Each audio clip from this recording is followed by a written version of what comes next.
देखिए बहुत सारे नतीजे आने हैं, दिग्गजों के आने, rather Grasim, PNB housing, Canfin home, ऐसे कई नाम हैं जो वीकेंड पे आने वाले हैं और सोमवार को आईजीएल और टाटा मोटर्स जैसे नंबर्स भी आने हैं।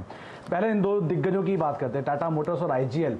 टाटा मोटर्स के केस में एनालिस्ट फ्रेटर्निटी पिछले हर क्वार्टर की तरह बहुत ज़्यादा कंफ्यूज है। कुछ नंबर्स लॉस में तो सभी के नंबर्स आ रहे हैं, लेकिन लॉस बड़ा होगा या छोटा इसको लेकर अलग अलग आंकड़े हैं। खैर, जो एक अनुमान लगाया जा रहा है करीब करीब 30% इनकी आय गिरेगी वाई बेसिस पे, कंसोलिडेटेड बेसिस पे नंबर है। और ऑपरेटिंग मुनाफा करीब 48% गिरने का अनुमान है और कंपनी मुनाफे से जो कि 1117 करोड़ था उसके सामने घाटे में आएगी 2200 करोड़ रुपए के आसपास के। ये एक अनुमान लगाया जा रहा है कंसोलिडेटेड बेसिस पर। यह आंकड़ा 2800 करोड़ तक भी जा रहा है, कुछ 3500 करोड़ भी है और कुछ लोगों का मानना है 600-700 करोड़ का घाटा आएगा, लेकिन घाटा आएगा ये सभी का मानना है एक ही तरफ है।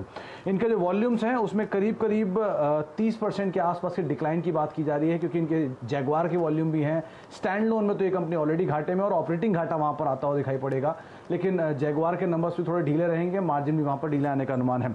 सीक्वेंशियली भी ये 22-42% के आसपास का एक डिक्लाइन अपने मुनाफे के अंदर दिखा सकता है। तो नंबर वीक है दोनों ही आधार पर, सीक्वेंशियली भी और वाई बेसिस पे भी और कंसोलिडेटेड बेसिस पर भी। तो अब देखना है बाजार ने किस हद तक इन्हें डिस्काउंट कर रखा है और यहां से कितना सरप्राइज करते हैं। ऑन द कॉन्ट्ररी दूसरे नंबर जो आने हैं वो है आईजीएल के। गैस स्पेस में सबसे बेटर नंबर जो है वो आईजीएल के ही आने का अनुमान लगाया जा रहा है। जहां महानगर गैस के केस में सीएनजी वॉल्यूम में डिक्लाइन था, पीएनजी वॉल्यूम में डिक्लाइन था, आईजीएल के केस में सीएनजी वॉल्यूम बढ़ रहा है 1/4% वाई बेसिस पर और पीएनजी वॉल्यूम करीब करीब 10% तक बढ़ने का अनुमान लगाया जा रहा है, क्योंकि कुकिंग गैस की बहुत हाई डिमांड वाई बेसिस पर देख रहे हैं। इसके अलावा इनकम करीब 3%, ऑपरेटिंग मुनाफा करीब 20% और मुनाफा करीब 31% वाई बेसिस पे बढ़ने का अनुमान है। ये सीक्वेंशियली भी अच्छे नंबर आ सकते हैं। वॉल्यूम की इनको सपोर्ट मिल रहा है, जो एक प्राइस बढ़े हैं उसका एक सपोर्ट इन्हें आता हुआ मिल रहा है और साथ ही साथ जो पूरे साल की जो ग्रोथ आने की बात है वो भी इंपैक्टेड होगी कोविड-19 से, लेकिन बहुत ज्यादा इंपैक्ट होने की बात नहीं की गई है। ये शेयर ऑलरेडी अपने हायर लेवल के आसपास है, तो यहां भी कहना मुश्किल है कि अच्छे नंबर्स को किस हद तक डिस्काउंट किया हुआ है, लेकिन आईजीएल के अच्छे नंबर और टाटा मोटर्स के वीक नंबर दोनों ही लिहाज से बाजार अनुमान लगा के चल रहा है। ओके, शुक्रिया सुमित आपका। तो आईजीएल पे ही नजर डालिए, क्योंकि आपने जैसे कहा कि ठीक है ऊपर आया है, लेकिन उसके बाद अल्पेश जी अगर आप इसके चार्ट देखें तो ये करेक्ट भी हुआ। इस पे हम पिछले हफ्ते देख रहे थे 520 के आसपास के लेवल, आज आपको दिन के लो दिखाए 756 के, माफ कीजिएगा 456 के, और अब 475 पे।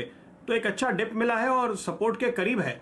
नतीजे बेहतर आने की बात कर रहे हैं सुमित इस वक्त। हालांकि इस क्वार्टर में देखिए सब कुछ जो बुरी खबरें थी उनको डिस्काउंट करके हम ये अनुमान लगा रहे हैं, तो अगर इससे थोड़ा और भी बेहतर आए तो मजा आएगा, लेकिन अदरवाइज भी इस लेवल पे लेने जैसा लगता है आपको आईजीएल?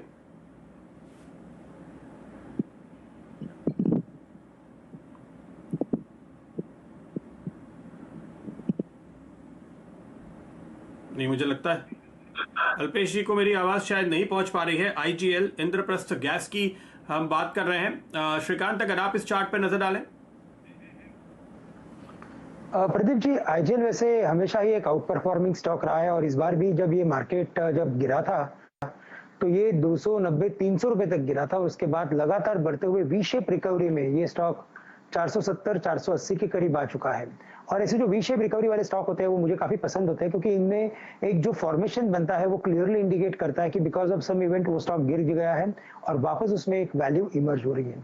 तो करंट लेवल से मुझे लगता है कि जो इसको प्रीवियस हाई थे 530-525 के, मुझे लगता है उसके करीब ये स्टॉक आने वाले दिनों में जाते हुए दिखाई देगा।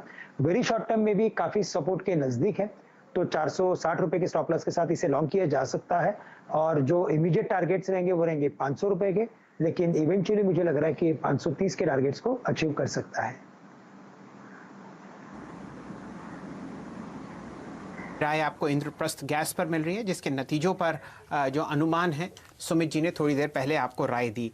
मूवमेंट आपको बाजार में बहुत शानदार तरीके से बढ़ता हुआ दिखेगा। निफ्टी अब 60 अंक ऊपर चल रहा है 9,961 पर और बैंक निफ्टी में वापस आप 115 पॉइंट का हरा निशान आते हुए देख रहे हैं। 20,640 के आसपास ट्रेड करता हुआ आपको दिखेगा। रिलायंस दिन के उच्चतम लेवल पर 1580। डायरेक्टर साहब जरा कंट्रीब्यूशन प्लेट लेके आइए निफ्टी और बैंक निफ्टी की, देखते हैं कौन कौन से ऐसे स्टॉक्स हैं जहां पर आपको ये कंट्रीब्यूशन आता हुआ होता है दिन पे लेवल पर। फिलहाल मेरे सामने रिलायंस लगभग 1580 रुपए के आसपास चल रहा है, दिन का उच्चतम लेवल। M&M, जिसके पीछे प्रदीप जी ने बहुत शानदार आपको बाय कॉल्स दिलवाई, यहां पर आपको बहुत जबरदस्त ब्लॉक डील्स आती हुई दिखेंगी। 512 रुपए के आसपास आपको M&M में तेजी आती हुई दिख रही है। कंट्रीब्यूटर प्ले आपके सामने है। रिलायंस के राइट्स के लिस्टिंग से पहले आपको 32 अंक का कंट्रीब्यूशन इस स्टॉक से आता हुआ दिखेगा। दिन के उच्चतम लेवल पर आपको RIL चल रहा है। फूरिया साहब ने, चंदन तपड़िया साहब ने आपको बहुत अच्छी बाय कॉल HDFC बैंक पर दी। उनके हिसाब से जो बेस्ट स्टॉक है इस अपसाइड को प्ले करने का वो HDFC बैंक है।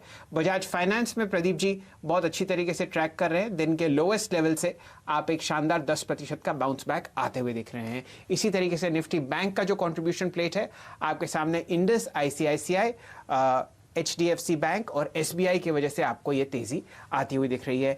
इंडिविजुअल स्टॉक्स में आपको तेजी अब दिखेगी फार्मा स्पेस में। फूरिया साहब, आपके लिए सिप्ला 641.80, बताइए दिन का उच्चतम लेवल क्या कीजिएगा?